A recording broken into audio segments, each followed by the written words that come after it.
Magandang umaga sa atin mga kabakyard. Update tayo ngayon sa ating mga alagang baboy dito sa area. Ito yung aking nabili na Hyper. Ito po ay durok, parehas babae. Ito ay gagawin nating future breeder.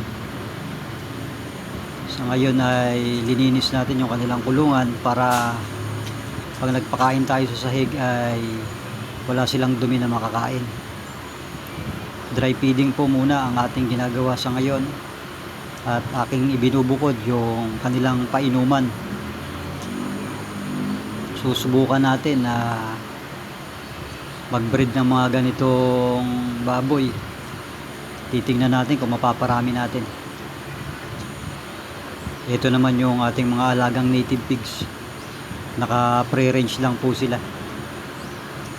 Itong inahin na ito ay na AI na po natin ito.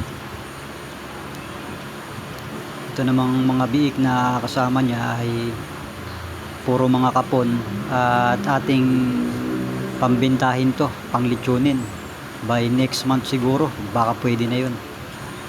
Or mga March. Depende po pagka may bumili o may naghanap. Pero tingin ko by next month pwede na to.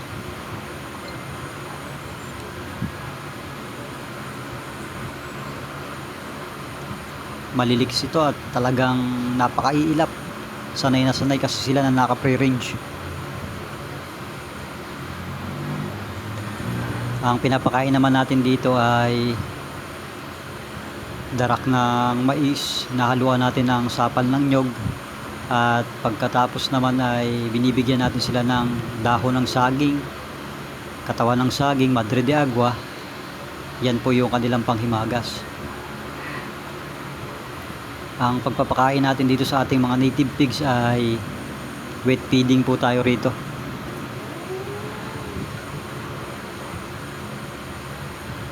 Sa ating mga alagang Hyper lang po ay dry feeding po muna yung aking ginagawa.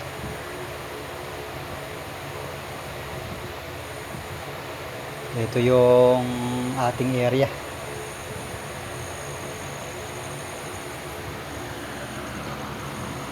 Tingnan naman natin yung dito sa kabila.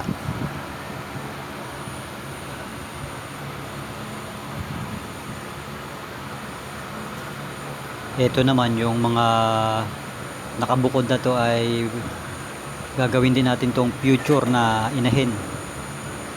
5 piraso po ito, puro babae. Maliliks din po ito at malalakas ang kanilang mga katawan. Wet feeding rin ang ating pakain dito. Ang edad nito ay itong isang medyo malaki ay 3 months old na po ito. Yung 4 naman na yan ay 2 months old na. Ito ang rini-ready natin. Gagawin nating mga future breeder para pagdating ng December ay makapag-breed tayo ng marami.